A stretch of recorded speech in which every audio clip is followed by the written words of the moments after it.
Olá, pessoal, tudo bem com vocês? Tudo certinho? Muito bem. Hoje nós vamos estudar a Lei 13.146 de 2015. Trata-se do Estatuto da Pessoa com Deficiência. Sem maiores delongas, vamos começar.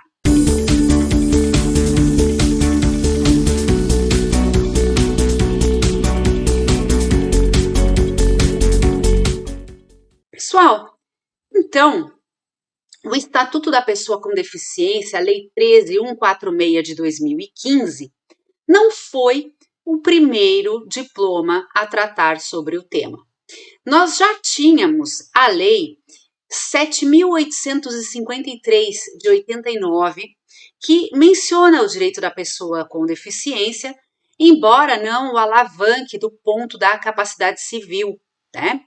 Temos também as convenções Interamericana de 2001 e Internacional de 2007. Temos a Lei 10.048 de 2000, que trata da Lei de Prioridade no Atendimento, e a Lei 10.098 de 2000, que trata da acessibilidade. Nenhuma dessas leis era suficiente para regular os direitos da pessoa com deficiência. Por isso é que nós precisávamos de um estatuto, de uma lei específica, que veio somente em 2015, que é o nosso estatuto. Qual que é o objetivo primordial do Estatuto da Pessoa com Deficiência? Consta lá no artigo 1º. É instituída a Lei Brasileira de Inclusão da Pessoa com Deficiência, Estatuto da Pessoa com Deficiência, destinada a assegurar e a promover em condições de igualdade o exercício dos direitos e das liberdades fundamentais por pessoa com deficiência, visando a sua inclusão social e cidadania. Pessoal, 3 expressões são chaves aqui para a gente entender esse artigo 1º. O objetivo da lei não é só proteção da pessoa com deficiência. Além disso, nós temos o quê? Igualdade de oportunidades, pleno exercício da cidadania e inclusão social. Esses são os 3 objetivos básicos do Estatuto da Pessoa com Deficiência. 3 objetivos que você não pode esquecer. No parágrafo único, nós temos lá: esta lei tem como base a Convenção sobre os Direitos das Pessoas com Deficiência e seu protocolo facultativo, ratificados pelo Congresso Nacional por meio do Decreto Legislativo 186, de 9 de julho de 2008, em conformidade com o procedimento previsto no parágrafo 3º do artigo 5º da Constituição da República Federativa do Brasil. Pessoal, um parênteses aqui, que procedimento é esse? É o procedimento das emendas constitucionais. Continuando. Em vigor para o Brasil, no plano jurídico externo, desde 31 de agosto de 2008 e promulgados pelo Decreto 6949, de 25 de agosto de 2009, data de início de sua vigência no plano interno. Pessoal, nosso próximo tópico trata do conceito da pessoa com deficiência. Diz o artigo 2º: considera-se pessoa com deficiência aquela que tem impedimento de longo prazo, de natureza física, mental, intelectual ou sensorial, o qual, em interação com uma ou mais barreiras, pode obstruir sua participação plena e efetiva na sociedade em igualdade de condições com as demais pessoas. Pessoal, então o que a gente precisa lembrar aqui, né? A pessoa com deficiência é aquela que ela tem um impedimento de longo prazo. Não pode ser um impedimento temporário. Se eu quebro a minha perna e preciso de cadeira de rodas por 3, 4 semanas, o meu impedimento, ele é de curto prazo, ele é de prazo temporário. Então, eu não posso ser considerada uma pessoa com deficiência. Eu posso ser considerada, sim, uma pessoa com mobilidade reduzida. Já vamos ver a diferença, tá? Mas a pessoa com deficiência precisa que essa limitação, esse impedimento, ele seja de longo prazo. E quais seriam as naturezas desses impedimentos? Então, pode ser física, mental, intelectual ou sensorial. Uma desses impedimentos em interação com uma ou mais barreiras. O que são barreiras, pessoal? Barreiras, tudo aquilo que a pessoa com deficiência se depara no dia a dia, né? Então ela vai sair de casa, não tem elevador, não tem uma rampa, né? Ela vai num cartório, ela não consegue retirar uma certidão porque ela não fala e lá no cartório não tem ninguém, intérprete de linguagem de sinais. Ela vai num prédio público e os banheiros não são adaptados. Tudo isso então, todos esses impedimentos que ela tem de natureza física, mental, intelectual ou sensorial, interagindo com uma ou mais barreiras, pode obstruir a sua participação plena e efetiva na sociedade, e igualdade de condições com as demais pessoas. Quem é que determina a deficiência? Diz lá o parágrafo 1º que a avaliação da deficiência, quando necessária, será biopsicossocial, realizada por equipe multiprofissional e interdisciplinar e considerará 1. Os impedimentos nas funções e nas estruturas do corpo. Então, quais as dificuldades orgânicas essa pessoa com deficiência possui, né? 2. Os fatores socioambientais, psicológicos e pessoais. 3. A limitação no desempenho de atividades. Então, em que grau afeta? E 4. A restrição da participação na vida social, né? O parágrafo 2º traz lá: o Poder Executivo criará instrumentos para avaliação da deficiência. Ou seja, esse rol previsto no parágrafo 1º é um rol exemplificativo, podendo outros serem criados. E lá no artigo 3º, inciso 9º, nós temos o conceito de pessoa com mobilidade reduzida, como sendo aquela que tenha, por qualquer motivo, dificuldade de movimentação permanente ou temporária, gerando redução efetiva da mobilidade, da flexibilidade, da coordenação motora ou da percepção, incluindo idoso, gestante, lactante, pessoa com criança de colo e obeso. Então, pessoal, a pessoa com mobilidade reduzida, ela tem uma dificuldade de movimentação, de mobilidade, de flexibilidade, mas não se exige aqui que essa dificuldade seja de longo prazo. É possível que seja de curto prazo. Então, como o exemplo que eu dei, né? Se eu quebro a minha perna, vou usar a cadeira de rodas por 3, 4 semanas, eu serei uma pessoa com mobilidade reduzida neste período, tá? E aí, o artigo traz exemplos, como o idoso, o obeso, a pessoa com criança de colo, a lactante, a gestante, são exemplos de pessoas com mobilidade reduzida, de modo que esse rol é exemplificativo e não taxativo. Pessoal, no artigo 3º, nós não encontramos só o conceito de pessoa com mobilidade reduzida, como também encontramos inúmeros outros conceitos. Tá? A lei conceitua acessibilidade, desenho universal, mobiliário urbano, tudo isso no artigo 3º. É um artigo longo, complexo, até um pouco chatinho, mas extremamente importante de ser estudado, porque a letra da lei desse artigo 3º sempre cai em prova.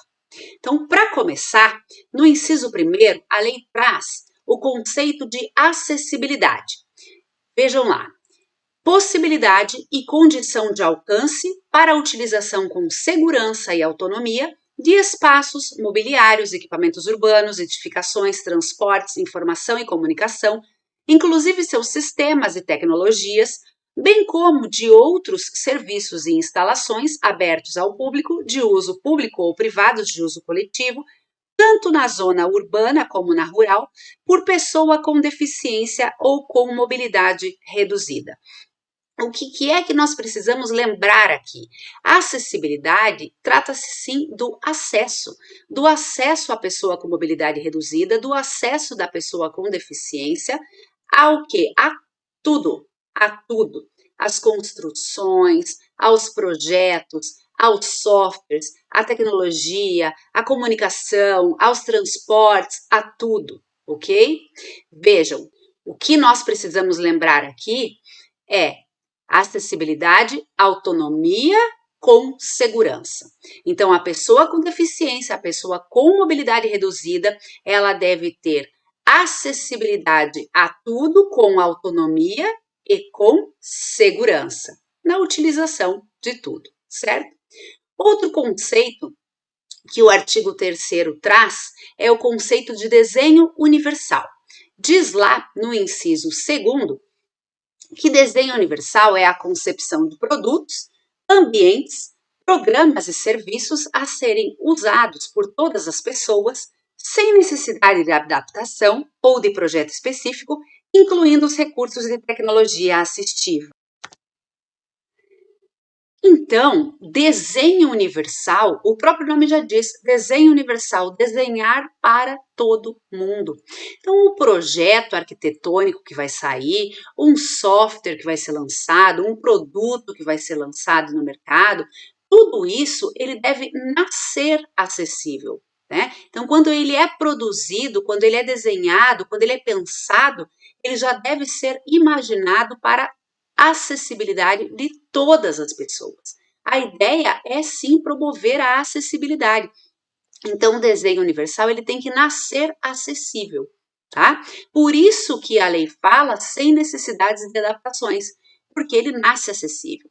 Agora, levando em consideração que o nosso estatuto é de 2015 e que nem tudo foi desenhado universalmente, o que acontece com a construção, por exemplo, que já está de pé e não tem uma acessibilidade para a pessoa com deficiência ou com mobilidade reduzida? Aí, nesse caso, nós utilizaremos as adaptações razoáveis. Então, no parágrafo 2º do artigo 55, nós temos, nas hipóteses em que comprovadamente o desenho universal não possa ser empreendido, deve ser adotada adaptação razoável. Ou seja, pessoal, a adaptação razoável, ela é a exceção, né? A regra é que todos os projetos, todos os softwares, todos os produtos sejam desenhados de forma universal. Porém, quando isso não for possível, as adaptações razoáveis devem ser empregadas quando o prédio já estiver de pé, o produto já foi lançado e assim por diante. No inciso 3º, pessoal, nós temos lá tecnologia assistiva ou ajuda técnica.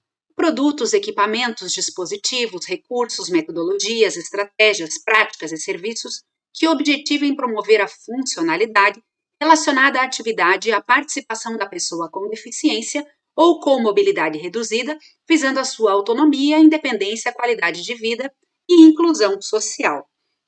Então, é o software, é o intérprete de língua brasileira de sinais, é o banquinho, aquele dispositivo para postura e assim por diante. No inciso 4, nós temos as barreiras. No inciso 4, pessoal, nós temos as barreiras.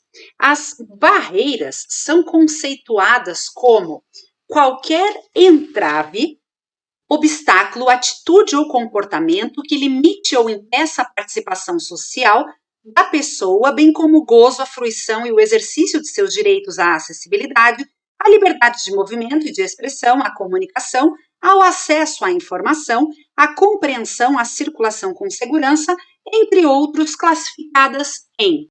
Então, as barreiras são classificadas em urbanísticas, arquitetônicas, nos transportes, nas comunicações e na informação, atitudinais, tecnológicas.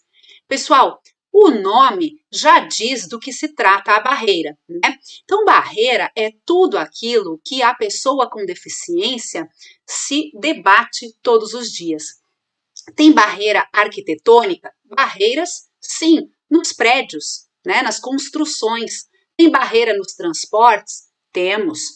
Qual é a única que poderia dar algum tipo de confusão? São as barreiras atitudinais. Mas não esqueçam, atitudinal vem de atitude. Então, a pessoa com deficiência chega lá no cartório e o cartorário diz para ele, olha, aqui você não vai pegar certidão nenhuma, não, porque nós não temos intérprete da língua brasileira de sinais. Então vai procurar outro lugar. É uma atitude barreira para a pessoa com deficiência. Tranquilo? Ainda no artigo 3º, nós temos outros conceitos que precisam ser trabalhados. O artigo 3º ainda traz o conceito de comunicação, elemento de urbanização e mobiliário urbano. Pessoal, não confundam, o elemento de urbanização são as redes. Então, é a rede de gás, é a rede de esgoto, é a rede de energia elétrica. Já o mobiliário urbano são os objetos, aqueles que estão em cima da rede. Então, é o poste de luz, é o bueiro, é o cano e assim por diante.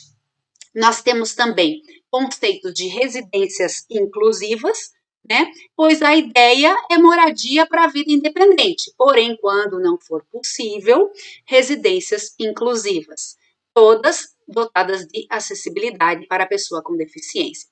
E ainda temos o conceito de profissional de apoio escolar. Não confundam o profissional de apoio escolar com o professor da educação especial. Não são a mesma pessoa, tá? O profissional de apoio escolar é aquele que presta apoio para a pessoa com deficiência, para ela se locomover, para ela se alimentar, para ela ir ao banheiro e assim por diante. Tranquilo? E os dois últimos conceitos importantes também que estão no artigo 4º são acompanhante e atendente. O acompanhante ou o atendente são pessoas que podem ser da família ou não, podem receber alguma remuneração ou não, mas não podem ser profissionais que já tenham a profissão regulamentada, como fisioterapeutas, fonos, terapeutas ocupacionais, psicólogos e assim por diante. Podem recair sobre a mesma pessoa, o atendente e o acompanhante? Podem, mas também podem ser pessoas separadas. O acompanhante, o nome já diz, é aquele que acompanha. Acompanha no teatro, acompanha no supermercado, acompanha no banco. O atendente, ele já presta atenção se a pessoa está nutrida, se está se alimentando direito, se tomou os seus remédios e assim por diante, ok? No artigo 4º, pessoal, a gente tem toda pessoa com deficiência tem direito à igualdade de oportunidades com as demais pessoas e não sofrerá nenhuma espécie de discriminação. Então, o que nós precisamos lembrar aqui? Igualdade de oportunidades. Para quê? Para o exercício pleno da cidadania. Pergunto, as ações afirmativas são direitos ou são deveres?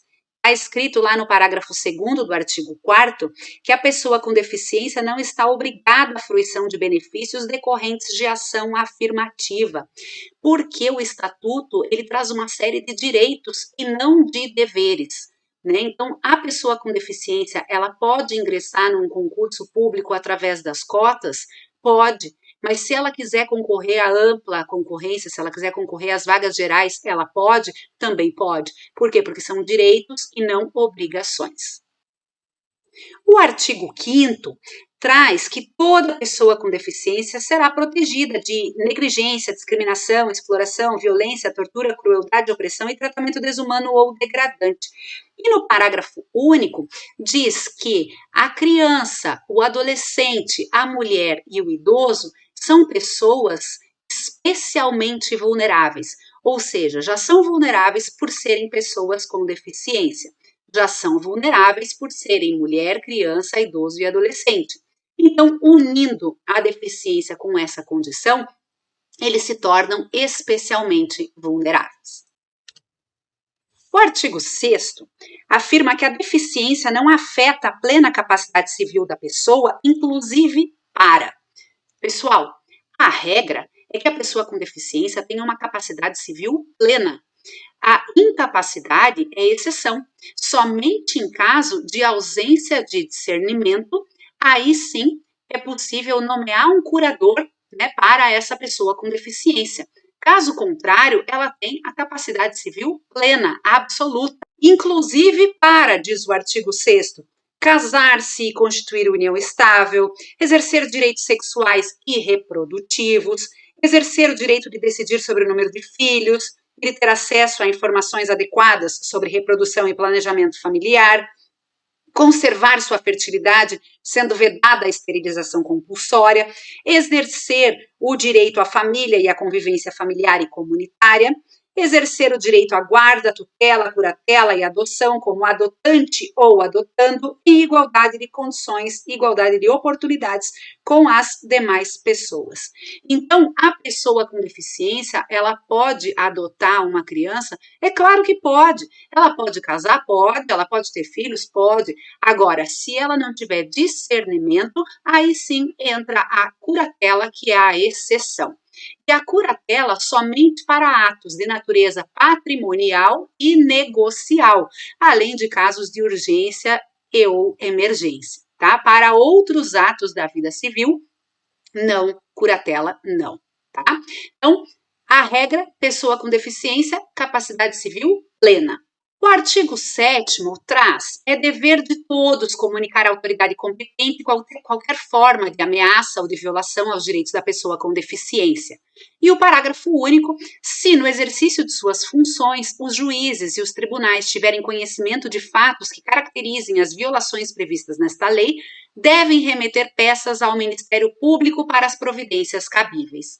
O que nós não podemos esquecer, pessoal, é que é o Ministério Público o responsável por receber essas informações para tomar as providências cabíveis. O artigo 8º traz que é dever do Estado, da sociedade e da família assegurar à pessoa com deficiência com prioridade a efetivação dos direitos referentes à vida, saúde, sexualidade, paternidade e tal. O que nós não podemos esquecer desse artigo é que o dever não é apenas da família, é da sociedade, é do Estado e da família. E para finalizar este tópico, o artigo 9º traz direito a receber atendimento prioritário da pessoa com deficiência, tá?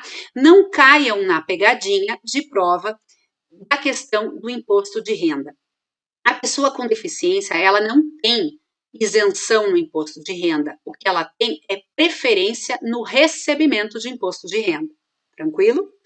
E assim, são vários os direitos garantidos no artigo 9º como prioritários.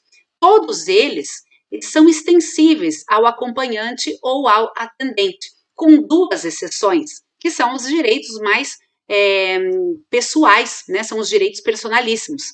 Esse do recebimento, na preferência do recebimento do imposto de renda é um deles, e o outro trata-se da tramitação dos processos. Então, havendo tramitação de processo envolvendo pessoa com deficiência, existe uma prioridade, mas isso não abrange o atendente e o acompanhante. Na sequência, pessoal, o Estatuto da Pessoa com Deficiência traz os direitos fundamentais. Então, nós temos lá direito à vida, habilitação e reabilitação, saúde, educação, moradia, trabalho, assistência social, previdência social, cultura, esporte, turismo e lazer, transporte e mobilidade. Não tem condições de nós lermos aqui todos os artigos que tratam dos direitos fundamentais previstos no Estatuto da Pessoa com Deficiência. Ficaria uma aula muito chata, monótona, cansativa, e você pensaria, poxa, se ela está lendo os artigos, eu posso muito bem ler em casa sozinho. Tem razão. Então, o que nós vamos fazer aqui?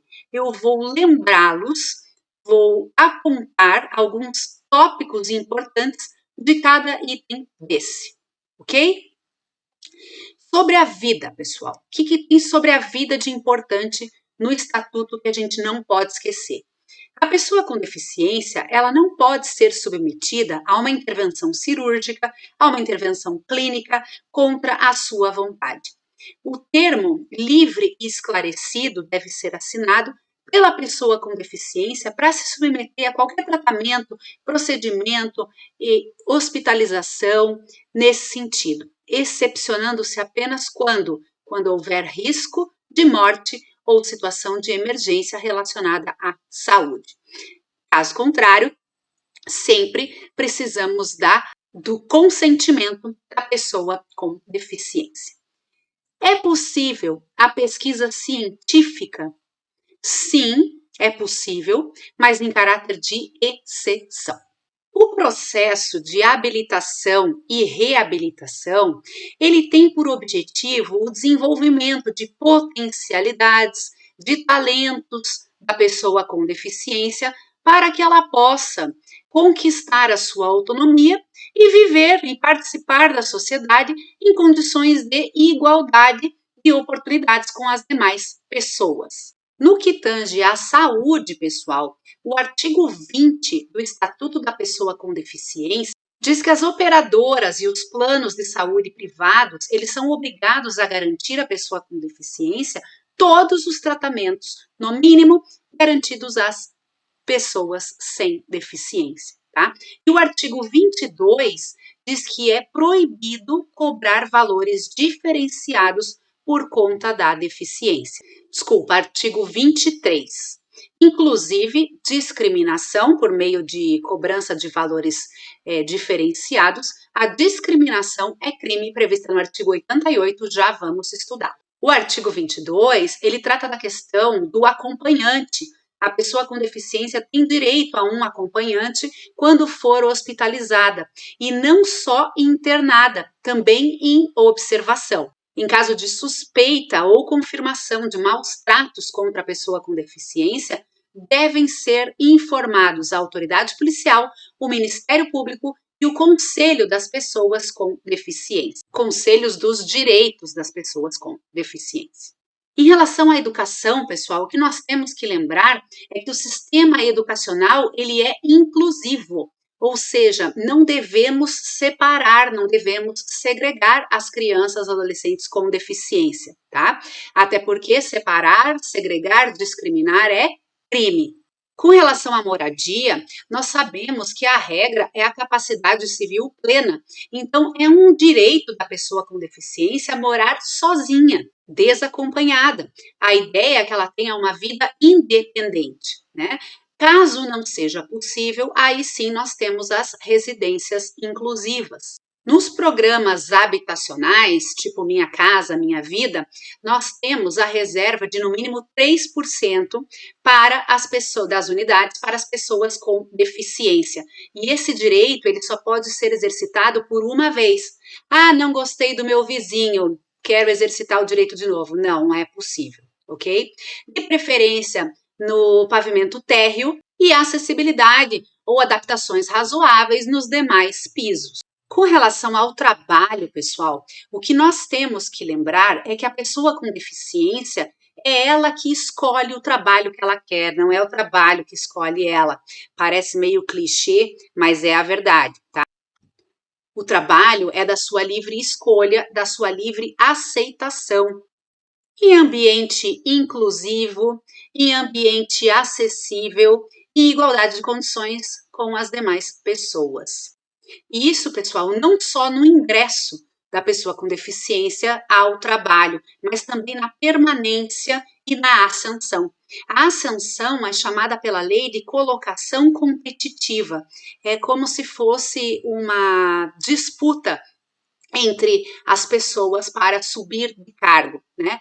E essa colocação competitiva, a pessoa com deficiência tem direito a um apoio prestado pelo próprio empregador, para que ela fique em condições de igualdade com as demais pessoas que estiver concorrendo. Esse apoio pode ser um banquinho, pode ser um teclado elevado, mas também pode ser uma outra pessoa, pode ser um profissional de apoio, ônus do empregador, para que ela possa concorrer em igualdade de condições com as demais pessoas, tá? O poder público tem a obrigação da habilitação e reabilitação profissional, né? Já vimos a habilitação e a reabilitação, aqui virada para o âmbito do mercado de trabalho, em que a habilitação a pessoa está ingressando e reabilitação ela está sendo recolocada. E para fechar o trabalho, o artigo 34 traz a questão da discriminação no local de trabalho. Com relação à assistência social e à previdência social, vejam, o Estatuto da Pessoa com Deficiência não faz nenhuma distinção no que tange à previdência social. Uma pessoa com deficiência, ela tem direito à aposentadoria como qualquer outra pessoa. Já no que trata da assistência social, o Estatuto prevê que a pessoa com deficiência que não tiver condições de se sustentar sozinha ou de ter o seu sustento provido pela sua família, tem direito a um benefício mensal, é chamado de BPC, benefício de prestação continuada, no valor de um salário mínimo. Tá? Outros requisitos para que a pessoa com deficiência tenha direito a esse benefício estão na Lei Orgânica de Assistência Social. Por exemplo, tem que ter mais de 2 anos de deficiência, mas os outros requisitos você encontra nesta lei. No que tange ali o direito à cultura, ao esporte, ao lazer, o Estatuto assegura no artigo 42 que a pessoa com deficiência tem todos esses direitos em igualdade de oportunidades com as demais pessoas. O que eu chamo a atenção aqui é no que tange aos espetáculos, né? A pessoa com deficiência, ela tem direito a ter cadeiras bem no início da peça, da apresentação, do que for, rampas e tal, mas esses direitos, eles são extensíveis ao acompanhante. Não teria nem lógica, né, a pessoa com deficiência sentar lá na primeira fila do cinema e o seu acompanhante lá atrás. Não teria nem lógica, né? Então, esses direitos são extensíveis também ao acompanhante. E o Estatuto trata também dessa questão da pessoa com deficiência não somente como espectador, mas também como agente ativo, como ator, né? Como bailarino, como circense. E nesse mesmo tópico do Estatuto, ele garante 10% das acomodações em hotéis, pensões, estabelecimentos congêneres para pessoas com deficiência.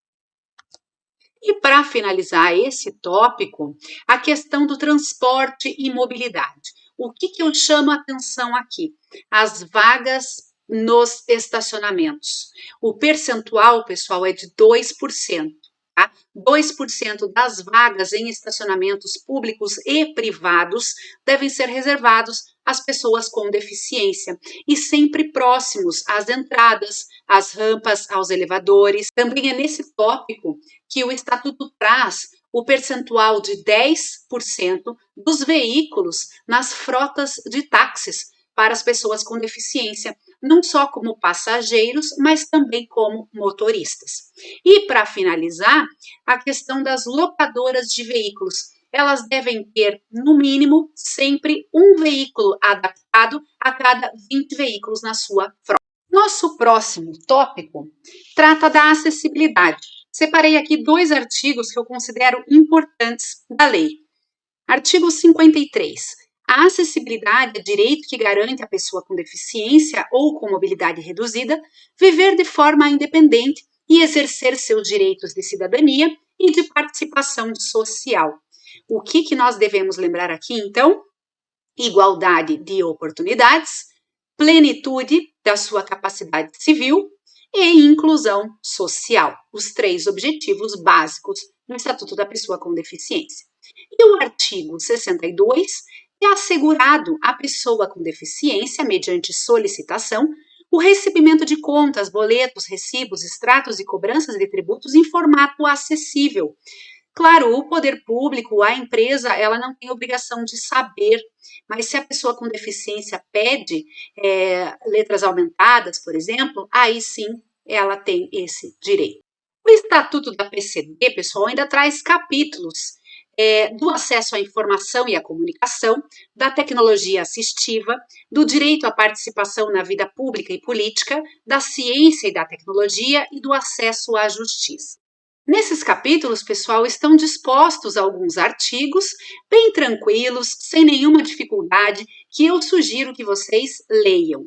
E para finalizar, nós temos 4 crimes previstos no Estatuto da Pessoa com Deficiência. O primeiro deles está lá previsto no artigo 88. É uma previsão mais genérica. Praticar, induzir ou incitar discriminação de pessoa em razão da sua deficiência. Então, como a gente já tinha adiantado, falou em discriminação, falou em separação, segregação, crime do artigo 88. A pena, reclusão de 1 a 3 anos e multa. Essa pena aumenta-se em 1/3 se a vítima encontrar-se sob cuidado e responsabilidade do agente. Parágrafo 2º. Se qualquer dos crimes previstos no caput desse artigo é cometido por intermédio de meios de comunicação social ou de publicação de qualquer natureza, aí nós temos uma qualificadora, a pena passa a ser de reclusão de 2 a 5 anos e multa. E parágrafo 3º, na hipótese do parágrafo 2º deste artigo, o juiz poderá determinar, ouvido o Ministério Público ou a pedido deste, ainda antes do inquérito policial, sob pena de desobediência, o recolhimento ou busca e apreensão dos exemplares do material discriminatório, a interdição das respectivas mensagens ou páginas de informação na internet. Parágrafo 4º, na hipótese do parágrafo 2º deste artigo, constitui efeito da condenação, após o trânsito em julgado da decisão, a destruição do material apreendido. O artigo 89 traz a seguinte conduta: apropriar-se ou desviar bens, proventos, pensão, benefícios, remuneração ou qualquer outro rendimento de pessoa com deficiência. Então, aqui, a pessoa, ela se apropria do dinheiro da pessoa com deficiência, seus objetos de valor, sua pensão e assim por diante. A pena é de reclusão de 1 a 4 anos e multa, e essa pena aumenta-se em 1/3 se o crime é cometido por tutor, curador, síndico, liquidatário, inventariante, testamenteiro ou depositário judicial, ou por aquele que se apropriou em razão de ofício ou de profissão. Aqui, pessoal, eu pulei direto para o artigo 91, pulei o artigo 90, porque vejam como ele é parecido com o artigo 89. Reter ou utilizar cartão magnético, qualquer meio eletrônico ou documento de pessoa com deficiência destinados ao recebimento de benefícios, proventos, pensões ou remuneração, ou à realização de operações financeiras com o fim de obter vantagem indevida para si ou para outrem. Então, no artigo 89, a pessoa se apropria dos proventos, dos bens, do dinheiro. E aqui no artigo 91, a pessoa se apropria dos objetos que seriam instrumentos para o recebimento deste dinheiro, deste bem. Então, se apropria do cartão magnético, de uma nota promissória, de um cheque e assim por diante. Agora, vejam a diferença de pena. No artigo 89, a pena ela é de reclusão. No artigo 91, a pena é de detenção. Aline, qual que é a diferença? A diferença é que a reclusão ela pode iniciar no regime aberto, semiaberto ou fechado, e a pena de detenção ela só pode iniciar no aberto ou semiaberto, não é possível iniciar no regime fechado. No parágrafo único, nós temos também um aumento da pena em 1/3 se o crime é cometido por tutor ou curador. E o último crime, pessoal, artigo 90, abandonar pessoa com deficiência em hospitais, casas de saúde, entidades de abrigamento ou congêneres. Então, leva a pessoa lá para um tratamento e não volta mais para buscá-la. A pena é de reclusão de 6 meses a 3 anos e multa. E no parágrafo único está escrito que na mesma pena incorre quem não prover as necessidades básicas de pessoa com deficiência quando obrigado por lei ou por mandado. Para finalizar mesmo a aula de hoje, trago a súmula 552 do STJ. O portador de surdez unilateral não se qualifica como pessoa com deficiência para o fim de disputar as vagas reservadas em concurso público, tá?